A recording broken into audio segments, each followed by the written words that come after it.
In this video, I'm going to show you how to set up your own fully digital electronic drum kit that doesn't suck and actually feels really nice and natural to play. You see, the problem with most digital drum kits is that they're either hideously expensive or absolutely awful to play. Or even worse, they can be both of those things. Take the Roland TD50 for example. There's no denying that it's a really good digital kit that's great to play, but it's going to set you back over $4 grand. At the other end of the spectrum, there's plenty of cheap Yamaha and Alesis kits that will do the job.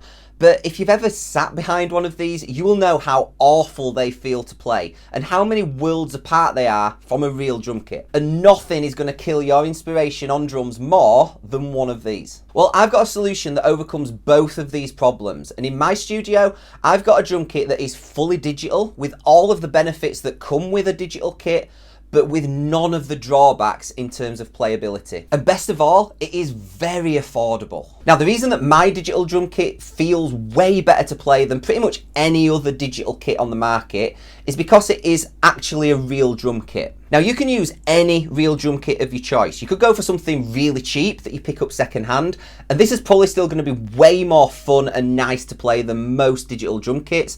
Or you could go for something high-end. I'm using a Mapex birch kit. It's not super high-end, but also not cheap either. Just a really good, solid, middle-of-the-road drum kit. Now, the first step in turning this digital is to install triggers in all of the shells. There are several manufacturers that you can get these from. I'm using Joe Beckett, and I 100% recommend them. These fit inside of the shells without any modifications needed, and they have a soft felt trigger that just sits on the underside of the drum heads once you put the drum heads back in place.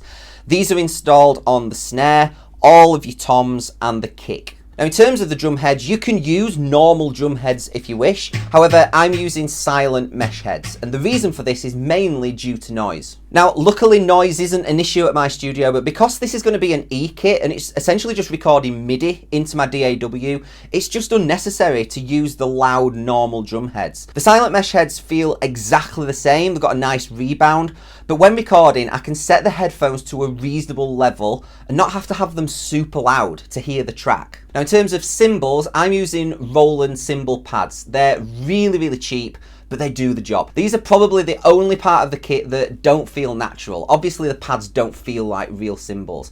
However, if you wanted to spend some money, you can get real feel brass electronic cymbals if that's something that's important to you. Now, all of the triggers inside of the shells and all of the cymbal pads are then plugged into a drum module. I'm using a Roland TD9. I bought this second-hand on eBay. It was very inexpensive and does the job just great. I'm then using the MIDI out of the module and running through a MIDI interface into my computer via USB. All you have to do then is load up your favorite drum library and start playing. This records as MIDI in your DAW, so you can edit it as you wish once you've got your takes.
Now, if you're in a band, I've got something that you're going to want to check out. Having a great looking EPK is super important in order to give you access to all of the opportunities that you need to get more listeners, get more fans, and ultimately advance your career as a musician or as a band. If your EPK sucks, then you are 100% missing out on loads of opportunities, because all that happens when you send out a terrible EPK is that it goes straight into the trash. So whether that is radio presenters, blogs, magazines, promoters who can potentially get you on bigger gigs and festivals, if your EPK does not stand out to them within the first 5 seconds of them opening it, they're just going to delete the email and not even give you a chance. A great EPK is essential to even get your foot in the door and get people to listen to just 30 seconds of your music. At that point, it is up to your music to do the talking. Now, I've got an EPK template that you can use completely free to design an amazing, stunning looking EPK within minutes. I've used this template with loads of artists that I've worked with, and it's helped them get loads of opportunities, including radio play on Absolute Radio, BBC and Planet Rock. It's also helped artists get on huge Spotify playlists that's given them tens of thousands of streams within the first few weeks of release. And it's also helped artists secure bigger and better shows in front of big audiences. So if you want to use this template too, there's a link in the description below. Click it, sign up, it's completely free, and I'll send it straight to you.